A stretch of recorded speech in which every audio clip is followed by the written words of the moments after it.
When the call came, my world froze. The nurse said my wife had given birth, but complications pushed her into the ICU. My hands shook as I grabbed my keys, rushing through the rain-soaked streets toward the hospital. A new life had arrived, but fear weighed heavier than joy. Yet beneath that fear, another fire burned, one that had been smoldering for months, waiting for this very moment. As I walked through the sterile halls, the truth replayed in my head like a cruel movie. I already knew the baby wasn't mine. I had seen the messages, the hidden photos, and the late-night whispers on her phone. The man she chose over me, my so-called best friend. They thought I would never know, that their secret would die in the shadows. But now, she lay helpless in that ICU bed, and fate had given me the stage for my revenge. When I peeked into the nursery, I saw the child, tiny, fragile, wrapped in blankets. My chest ached, not with love, but with betrayal. Those eyes didn't belong to me. The shape of the lips, the faint curl of the hair, I recognized his features instantly. The child was living proof of her disloyalty, a scar I would carry forever. But I wasn't going to be the fool they laughed at. No, tonight, the game was mine. I entered her room quietly. Machines beeped steadily, tubes ran into her arms, and she looked weaker than I had ever seen her. She opened her eyes faintly, whispering my name, expecting comfort, perhaps forgiveness. But all she saw in my gaze was cold fire. She tried to reach for my hand, but I pulled away. "Save your strength," I said flatly. "You'll need it for what's coming." Her lips trembled. She knew. She could see it in my eyes that I wasn't here as her savior, but as her reckoning. "Please," she muttered, "I can explain." But I had no desire to hear excuses.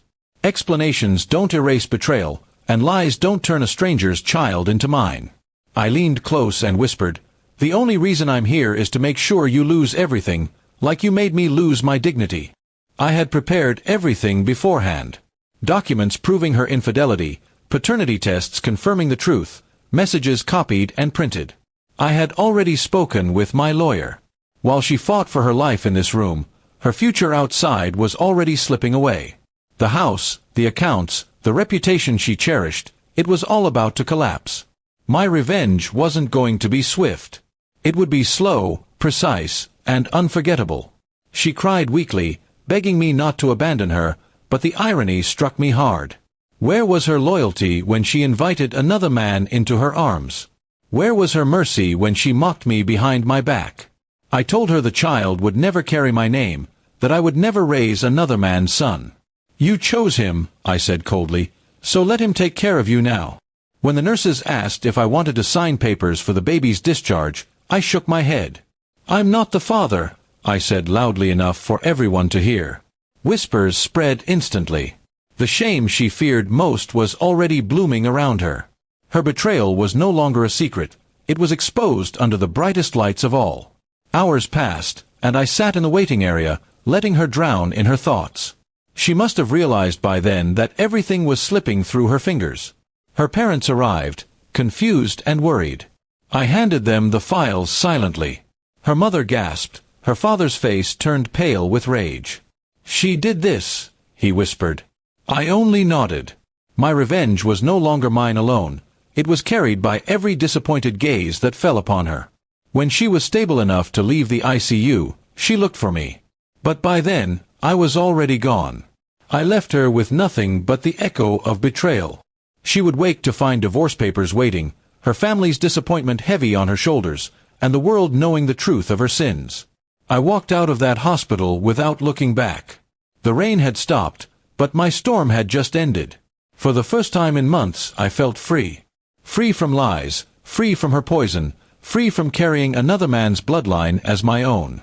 My revenge wasn't an act of violence. It was the justice of truth revealed at the cruelest possible time. Days later, I heard she had tried to reach me, begging, pleading, promising to change. But her words meant nothing anymore. Once trust is broken, it can never be mended. She had gambled with my heart, and now she was left to face the world alone, stripped of everything she thought she controlled. My so-called best friend? He didn't escape either. His wife found out everything when I shared the proof with her. She left him, took his children, and his company began to crumble as the scandal spread. Betrayal has a price, and both of them paid it in full. As I stood alone in my apartment, the silence no longer felt heavy. It felt like victory.